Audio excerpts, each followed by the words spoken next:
yayımı paylaşmaqda dəstək olun.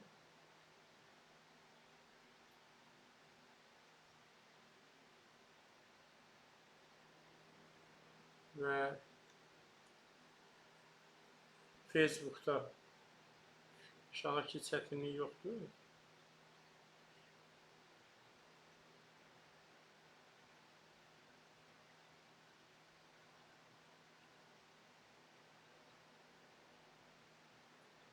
Mən WhatsApp qruplarında paylaşım, eyni zamanda bir neçə dəqiqə paylaşım vaxt çəkəcək. O vaxta qədər siz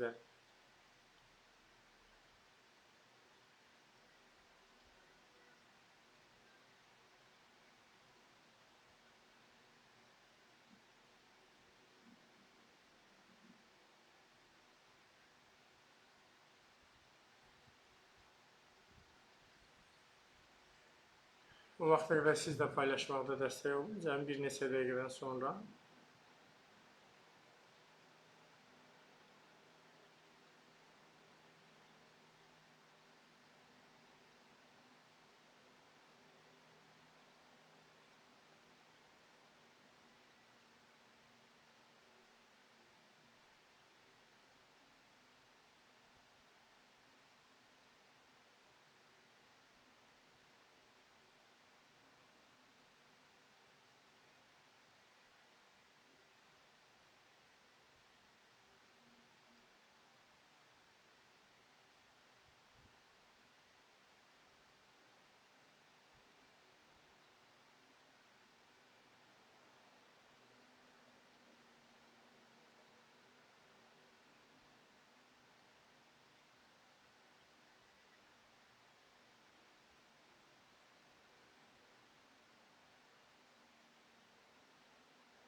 Bugünkü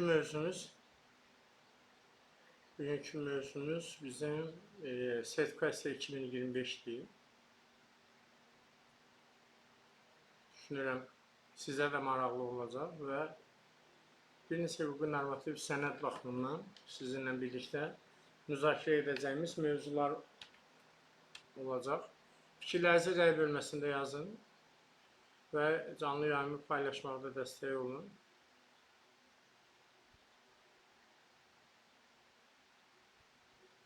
Belə, mən WhatsApp qruplarında paylaşdım. İndi də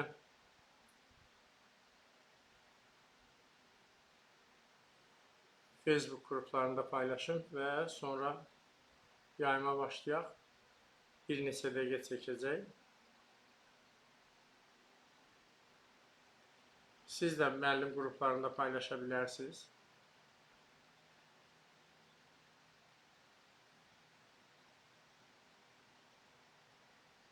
Siz də yayımı müəllim qruplarında paylaşa bilərsiniz.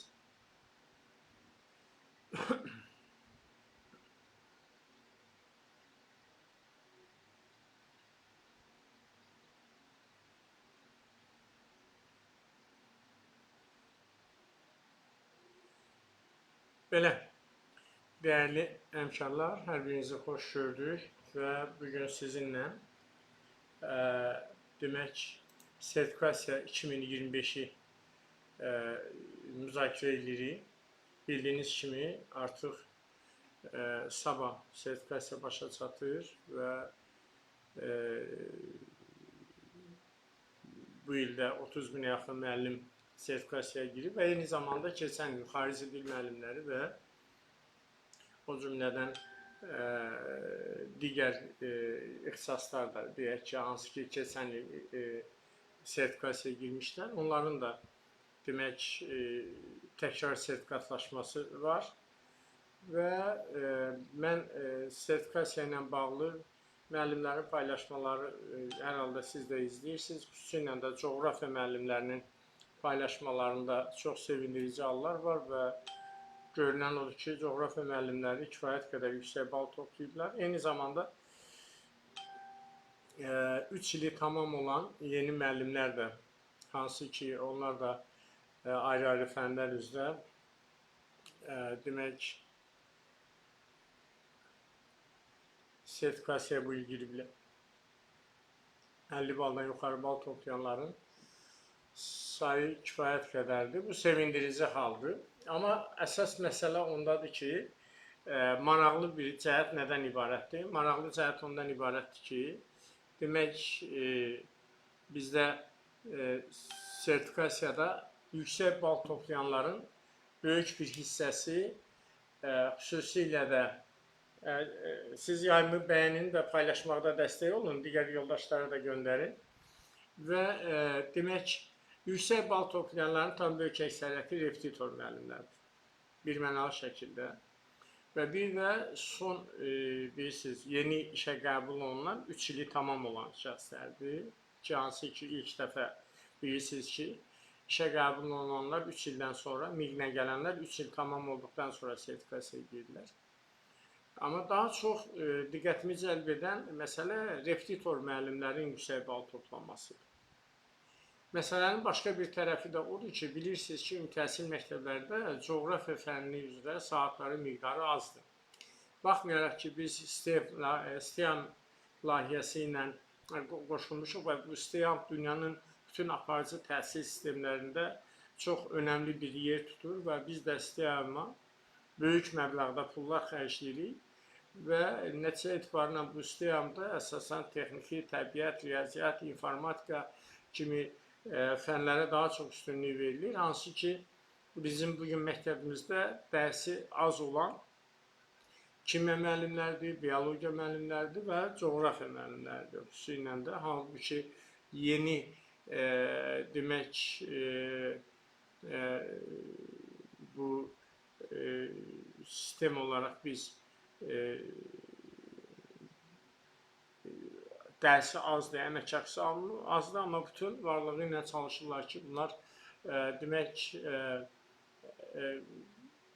ümumi təhsil məktəblərində qalsınlar və demək orada əsas məsələ bizi diqqətimizi cəlb edən budur ki, istənilən halda demək istənilən halda orada repetitor müəllimlər daha yüksək bal toplayır. Bu bir mənalıdır. Mən təhsilimizin tamamilə repetitorların üzərində qorunmasına görə də çox təəssüf edirəm. Və bugün təhsil məktəblərimizdə kölgə təhsili əsas mövqe tutur. Bu da ürək ağrıdıcı haldır. Biz bugün təhsilin o məsələlərini daha çox üzərində getməyəcəyik. Mənim sizdən müzakirə etmək istədiyim məsələ xüsusilə də demək müzakirə etmək istədiyim məsələ məhz demək əsas məsələ burada sertifikasiyadan kəsilən yoldaşlarla bağlıdır. Bilirsiniz ki, Əmək Məcəlləsinin 79-cu maddəsi var. Bununla bağlı biz bir dəfə də sizdən danışmışdıq. Və Əmək Məcəlləsinin 79-cu maddəsi müəyyən kateqoriyalı işçilər var ki, onlarla əmək müqaviləsinə xitam verilməsinə icazə vermir. Yalnız müddətli əmək müqaviləsi ilə işləyənlər, bir də müəssisə ləğv olunan zaman, yəni 70-in A bəndi və 73-cü maddə ilə bu indi dediklərimə aid deyil. Müddətli müqavilədə zaten öncədən bəllidir ki, hansı müddətdə müqavilə bağlanılır və orada hər hansı bir güzəşt yoxdur. Müəssisə ləğv olunduqda da bütün hamı üçün müəssisə ləğv olunur və nəticə etibarı ilə biz görürük ki, burada hamı üçün olan bir şeydir. Amma yerdə qalan 70-ci maddənin istər B, istər C, yəni B bilirsiniz ki, 70-ci maddədə ştatların ixtisar olunmasıdır. C, bax bu sertifikasiya, attestasiyadır. C, əmək funksiyasını yerinə yetirmədikdə. D, sınaq müddəti. Y, 70-in Y bəndi bu çalışma yaş həddinə çatdıqda. Yəni, bu hətta çalışma yaş həddinə çatdıqda belə indi sadaladığım şəxslərlə əmək müqaviləsinə xitam verilməsinə yol verilmir. İcazə yoxdur. Təbii ki, burada sertifikasiyanın qaydaları bilirsiniz ki, 30 aprel 2020-ci il tarixində Nazirlər Kabinetinin 155 nömrəli qərarı ilə təsdiq olunub. Orada təhsil haqqında qanun 36-2-ci maddəsində, ümumi təhsil haqqında qanunun 28-ci maddəsində, o cümlədən də sertifikatlaşmanın həyata keçirilməsi ilə bağlı qaydalarda 155 nömrəli qərarda konkret göstərilib ki, hamilə qadınlar sertifikasiyadan azaddır. Çünki hamilə qadını işdən azad etmək olmaz. 3 yaşına qədər uşağı olan qadını işdən azad etmək olmaz. Bax, indi bu sertifikasiyadan kəsilən bizim əgər yoldaşların içərisində 3 yaşına qədər uşağı varsa, onunla əmək müqaviləsinə xitam vermək olmaz. Bir də 3 yaşına qədər uşağını tək başına böyüdən kişilər, bunlar sertifikasiya qaydalarında var. O cümlədən də təhsil haqqında qanun 36-2 və ümumi təhsil haqqında qanunun 28-ci maddəsində öz əksini tapır. Və ən əsası isə, bax, mən xüsusi diqqəti çatdırmaq istədiyim, məhz 79-cu maddədə göstərilmiş həmin o yeganə qazanc yeri həmin müəssisə olub 6 yaşına qədər, məktəb yaşına qədər uşağını təkbaşda böyüdən valideynlərə aid. Deyək ki, yoldaşı rəhmətə gedib və yaxud da yoldaşından ayrılıb və burada 6 yaşına qədər də ötəsində uşağı var və onunla əmək müqaviləsinə xitam verilməsinə icazə verilmir. Ən azı uşağının 6 yaşı tamam olana qədər. Bu məsələni bir tərəfi. İkinci bir tərəf, burada xüsusilə də Əmək Məcəlləsinin 79-cu maddəsində deyək, öhdəsində əlilliyi olan uşaq, bizim müəllimlərimizə kifayət qədər bizə hər gün onlarla müəllimlər müraciət edirlər. Xüsusilə də keçən il sertifikasiyada kəsilib əmək müqaviləsinə xitam verilən şəxslər arasında öhdəsində əlilliyi olan şəxslər. Bax, biz keçən il bizə müraciət edən 11 şəxsin məhkəmə yolu ilə onların yenidən işə bərpasına nail oldu. Bax, ayın 18-də növbəti bir məhkəmə verildi. Ali məhkəmə artıq Vəfa müəllimənin işə qayıtması ilə bağlı qərar qəbul elədi. Digər müəllimə yoldaşları da var və bunların konkret siyahıları var ki, bəziləri hələ apellyasiya məhkəməsini udmuşuq, ali məhkəmə mərhələsindədir. Bəzilərində isə ali məhkəmədə udulur və onlar geri işinə qaydasıdır. Və burada xüsusilə də öhdəsində əlilliyi olan uşaqlar olan müəllimlərimizin sayı kifayət qədərdir.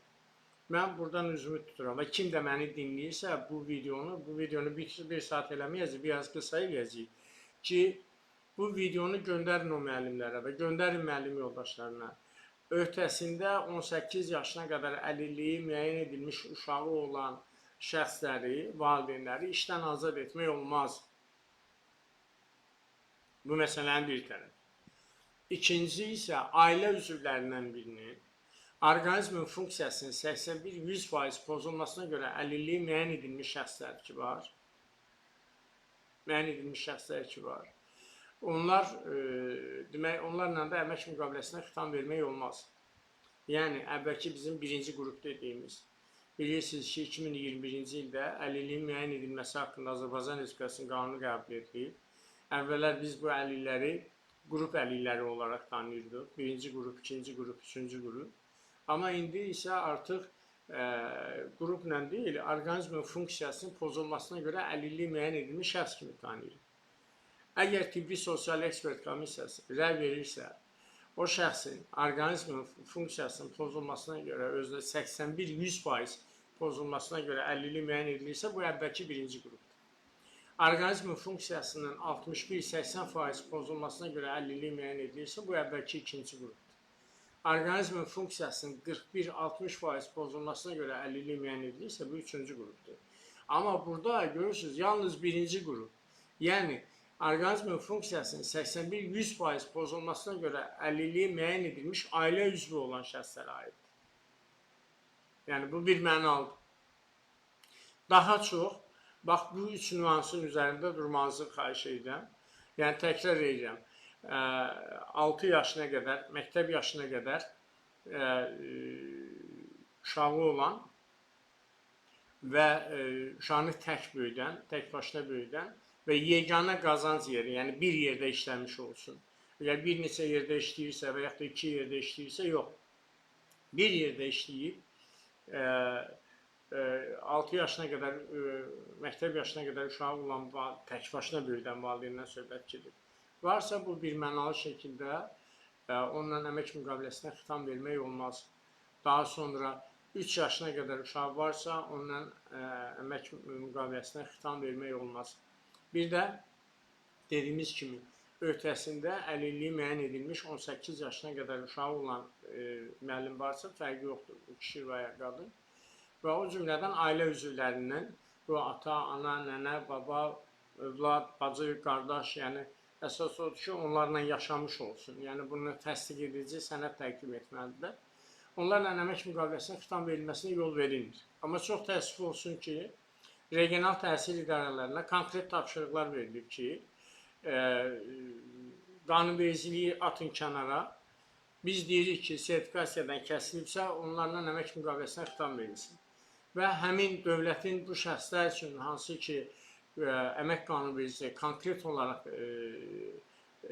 yol verilməz adlandırdığı, yəni hətta yazır ki, əmək müqaviləsinin ləğv edilməsi qadağandır. Çox təəssüf olsun ki, bizim Elm və Təhsil Nazirliyi sistemində təhsil alanların böyük əksəriyyətinin arasında hüquqşünaslar daha çoxdur və hüquq anlayışından xəbəri yoxdurlar. Yəni bu insanların baxmayaraq ki, hüquqşünas diplomu cibindən gəzdirirlər. Mən onları hüquqşünas adlandırmıram. Hüquq diplomu gəzdirirlər, amma hüquqdan anlayışları yoxdur. Və bunlar da əksəriyyəti 90-cı illərin ikinci yarısında o 100 bal, 80 bal, 70 balla ayrı-ayrı özəl universitetlərə daxil olanlar da var aralarında, çox təəssüf. Yəni indi gəlib bugün təhsildə aparıcı mövqe tuturlar. Bunlarla işimiz yox. Əsas odur ki, Azərbaycan Respublikası hüquqi dövlətdir və Azərbaycan Respublikasında hüquq müstəvisində demək bu bir münasibətlər qurulmalıdır və hüquq qadağan eləyir sadaladığım şəxsləri. Yəni burada çoxdur, amma müəllimlərlə daha çox rast gəlinən dediyimiz kimi 6 yaşına qədər uşağını tək başına böyüdən və yeganə qazanc yeri həmin məktəb olan və əlilliyi müəyyən edilmiş uşağı olan, demək, müəyyən edilmiş uşağı olan və yaxud da ailə üzvlərindən birinin, birinci qrup əlilliyi olan şəxslərindən əmək müqaviləsinə xitam verilməsinə yol verilmir. Dediyimiz kimi, çox təəssüf olsun ki, Təhsil Nazirliyindən verilmiş tapşırıq budur ki, o müəllimlərdən ərizə alırlar. Birmənalı şəkildə müəllim niyə ərizə yazmalıdır? Hüquq onun tərəfindədir, dövlət onun tərəfindədir, qanun onun tərəfindədir. Və bu müəllimlər deyir ki, ərizə yazmasınlar. Çünki qanun dövlət onun tərəfindədir. Yenə təkrar edirəm. Və ərizə yazılmamalıdır. Və təbii ki, indi 10 gündən sonra, yəqin ki, ayın 27-28-i üçün Azərbaycan Respublikasının qanunvericiliyini tapdaq altına alan bizim təhsil sistemində funksional vəzifədə işləyən bəzi yoldaşlar yenə tapşırıq verəcəklər ki, həmin şəxslərdən qanun ki, hansı ki, arxalarında durub, onlarla əmək müqaviləsinə xitam verilsin. Mənim əlaqə nömrəm hər yerdə var, 050 672 59 11. Biz artıq keçən ildən bu ilə 11 müəllimlə bağlı biz məhkəmə yolu ilə təhsil xidmətləri və məsləhət mərkəzi olaraq və bizlə əməkdaşlıq edən vəkillərlə birlikdə onları işə qaytıra bilmişik və eyni zamanda məcburi iş buraxma üçün də kompensasiyalarını alacaqlar və əgər belə bir yoldaşlar varsa tanıdığınız, birinci növbədə ərizə yazmamalıdırlar, işdən çıxma haqqında çıxarda bilirlər, çıxartsınlar, əmr versinlər. Ərizə yazsalar, bu deməkdir ki, onlara heç bir hüquqi kömək mümkün deyil. Təkrar edirəm, bu videonu müəllim yoldaşlara, müəllim qruplara göndərin, zəhmət olmasa. Və orada ikinci hal isə tanıdıqları, etibar etdikləri vəkillər varsa onlarla yox, əgər belə vəkillər yoxdursa, demək bizimlə təhsil xidmətləri və məsləhət mərkəzinə müraciət edə bilərlər. Əlaqə nömrəmiz hər yerdə var. 050 672 59 11.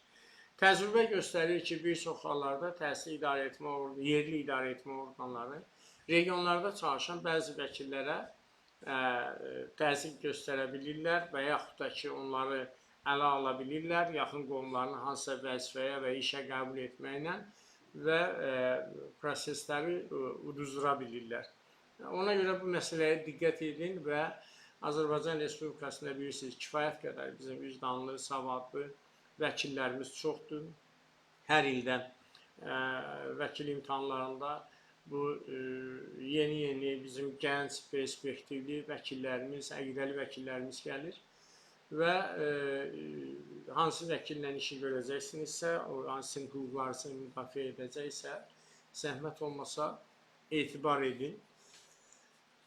Eyni zamanda biz təhsil xidmətləri və məsləhət mərkəzi olaraq bizdən əməkdaşlıq edən vəkillərə biz yəni öz işimizə cavabdehik, zaminik və bizdən də bu prosesə bir yerdə mübarizəyə, bir yerdə qoşula bilərsiniz. Əsas odur ki, qanun həmin şəxslərin tərəfindədir. Yenə təkrar edirəm. Yəni, bəzi yoldaşlar sual verir, ikinci qrup əlildir, olarmı? Və yaxud da ki, oğlum qazidir və yaxud da şəhid ailəsiyəm və s. Yəni, bu məsələlərdə yoxdur. Yəni, 79-cu maddə biz qanun əsasında danışırıq. Bir çox hallarda da müəyyən işbazlar və yaxud da ki, yalandan insanlara söz verərək müəyyən məbləğ miqdarında güya onların sertifikasiyanın ballarını artıracaqlar və s. Bunlar yanlış fikirlərdir. Yanlış fikirlərdir və yanlış fikirlər olduğu üçün də belə şeylərdən uzaq durmaq lazımdır. Mən təklif edirəm, xüsusilə də bizim də atdığımız addımlar və siz də atacaq bütün addımlar hüquq müstəvisində olsun. Bir, təkrar edirəm, kimlər sertifikasiyadan kəsilən şəxslər geri qayıda bilirlər? Bu, demək, kimlər geri qayıda bilirlər? Birincisi dedik ki, bu bizim 6 yaşına qədər uşağını tək başda böyüdən və yeganə iş yeri həm müəssisə olan işçilərdir. İkinci, övladlarından, yəni övladı əlilliyi müəyyən edilmiş uşaq olsun 18 yaşına qədər və 18 yaşından sonra da deyək ki, ailə üzvlərindən biri birinci qrup 50 olsun. Yəni, orqanizmin funksiyasının 81-100%. Və hüquqi yolla həmin şəxslərin qanuni olaraq işə qayıtması bu mümkündür və realdır. Bu məsələ belə. Mən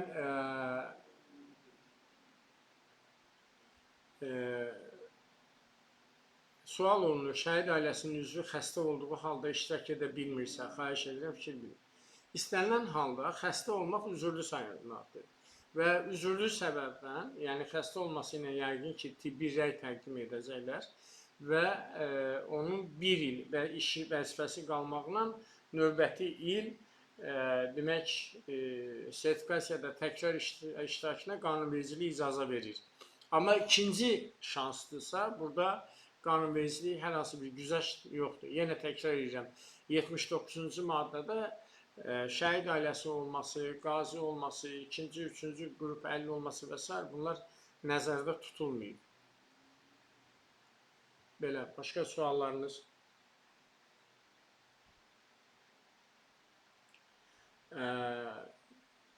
Burada əvvəla məzuniyyətdə olan bir çoxları deyir ki, bəs sertifikasiyada iştirak kəsilən yoldaşlar məzuniyyətə buraxıldılar. Ərizə yazırlar. Əvvəla məzuniyyətə iyunun 17-sində, müəllimlərin bir qrupu iyunun 17-sində gedir, bir qrupu da iyulun 1-də gedəcək. Məzuniyyətdə olduğu müddətdə də, yenə 79-cu maddədə konkret göstərir ki, məzuniyyətdə olduğu müddətdə orada demək, işçinin əmək müqaviləsinə xitam vermək olmaz. Bu bir mənalıdır. Və işdən azad olma haqqında ərizə yazmayın.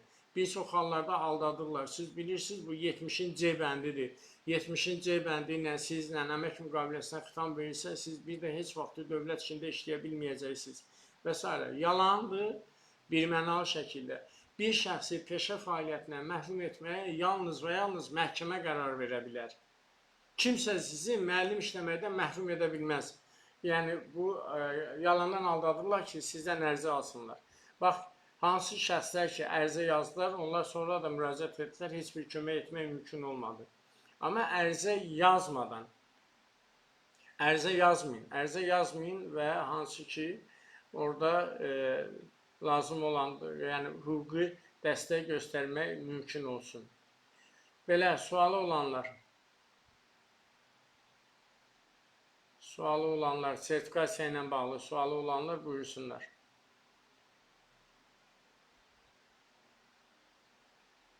Və bütün regional təhsil idarələrinə tapşırıq verilib, ona görə tapşırıq verilib ki, mərkəzdən, Elm və Təhsil Nazirliyindən. Sonra istənilən halda. Mən düşünürəm artıq burada suallar yoxdur. Yoxdur. Və bir mənalı şəkildə yekunlaşdırırıq canlı yayımızı. Və sizə bu canlı yayımı, yəni indi Facebook'dan Elşən Qafarov profilindən və TikTok platformasından bizi izləyirlər. Və biri ki, ötəsində əlilliyi müəyyən edilmiş uşağı olan valideynlərlə əmək müqaviləsinə xitam vermək olmaz. 2. Ailə üzvlərindən biri, demək, birinci qrup əlildirsə, onlarla əmək müqaviləsinə xitam vermək olmaz. Sonra bir də ötəsində 6 yaşına qədər uşağı olan yeganə qazanc yeri həmin müəssisə olub, uşağını təkbaşda böyüdən şəxslər. Amma məsələ bir də dediyimiz kimi, burada bu məzuniyyət məsələsi çıxdı, Cahangir müəllim yazıb və demək, orada məzuniyyətdə olanları da işdən çıxartmaq olmaz. Əsas odur ki, həmin sertifikasiyadan kəsilən şəxsləri məcbur edirlər. Sizə müddətli müqavilə ilə sosial pedaqoq və yaxud da digər vəzifələr verəcək. O sosial pedaqoqun da ömrü yoxdur. Yəni, biləsiz, aldadılır. Yəni, sizi müəllim vəzifəsindən azad edə bilməzlər. Qanunvericiliyi icazə vermir buna. Hüquq sizin tərəfinizdədir. Qanun sizin tərəfinizdədir. Təşəkkürlər. Və buna görə də düşünürəm ki, siz bu hüququn sizə verdiyi imkandan yararlanasınız. İlk növbədə ərizə yazmaq olmaz. Yəni, sizi aldatsınlar ki, siz ərizə yazın, sizi könüllü olaraq işdən azad edin, sizə iş verəcəyik filan. Belə çoxlu yüzlərlə müəllimlər aldadılıb, sonra onlara iş verilməyib. Və mənim sizdən demək və belə sizdən bağlı xeyr, kəsilən müəllimlər ərizə yazdılarsa, niyə ərizə yazmadılar? 70-ci maddənin C bəndidir. Hazırlaşıb təzədən MİQ-lə yenidən müəllim gələ bilərsiniz, əgər müəllim işləmək istəyirsinizsə. Xüsusilə də sertifikasiyadan kəsilən yoldaşlara dedim. Amma müəyyən şəxslər var ki, onlarla əmək müqaviləsinə xitam vermək olmaz. Amma ümumiyyətlə deyə bütün kəsilən müəllimlər ərizə yazmalıdırmı? Xeyr, heç bir ərizə yazmağa ehtiyac yoxdur. 70-ci maddənin C bəndi ilə sertifikasiyadan kəsildiyinə görə onlarla bağlanmış əmək müqaviləsinə xitam veririk. Biz deyirik ki, bu sadaladığımız şəxslərlə əmək müqaviləsinə xitam vermək olmaz. Bu bir mənalı şəkildə. Xitam vermək olmaz.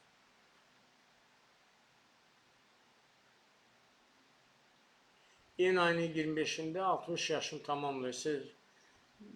İyun ayının 20-sində artıq sertifikasiyada iştirak etməlisiniz. Bu məsələ də bir 59 yaşı tamam olub, 60 yaşı bu il tamam olanlar, keçən il kəsilənlər bu il onların iştirakı könüllüdür. Və onların iştirakı könüllüdür. Yəni, biləsiz, orada onlar əgər gediblərsə, ikinci dəfə kəsiliblərsə, əmək müqaviləsinə onlarına xitam veriləcək. Yox, getməyiblərsə, onlarla əmək müqaviləsinə xitam verə bilməzlər. Belə yoldaşlar da varsa, əlaqə nömrələrimiz var. Birinci növbədə öz ətrafınızda tanıdığınız ailə üzvlərinizdən sizi nəyəsə və kiməsə dəyişməyəcək hüquqşünaslar varsa, vəkillər varsa, onlara müraciət edin. Yox, bizdən əməkdaşlıq edən vəkillərlə də sizi yönəldə bilərik. Təşəkkür edirəm hər birinizə və Bilirsiniz, ən böyük problem oradadır ki, biz müəllim olaraq öz hüquqlarımızı bilmirik. Cəmiyyətin ən böyük faciəsi buradadır. Və müəllim əgər öz hüququnu bilmirsə, müəllim öz hüququnu bilən vətəndaş yetişdirir. Əgər müəllim özü öz hüququnu bilmirsə, öz hüququnu bilən vətəndaşı necə yetişdirəcək? Bax, bu maraqlı bir sualdır və 60 sentyabrda tamam olursa, əgər siz getməyə bilərsiniz, yox, 60 yaş tamam olduqdan sonra, 60 yaş tamam deyilsə, siz 60 yaş tamam olduqdan sonra sizdə o könüllü statusu yaranır.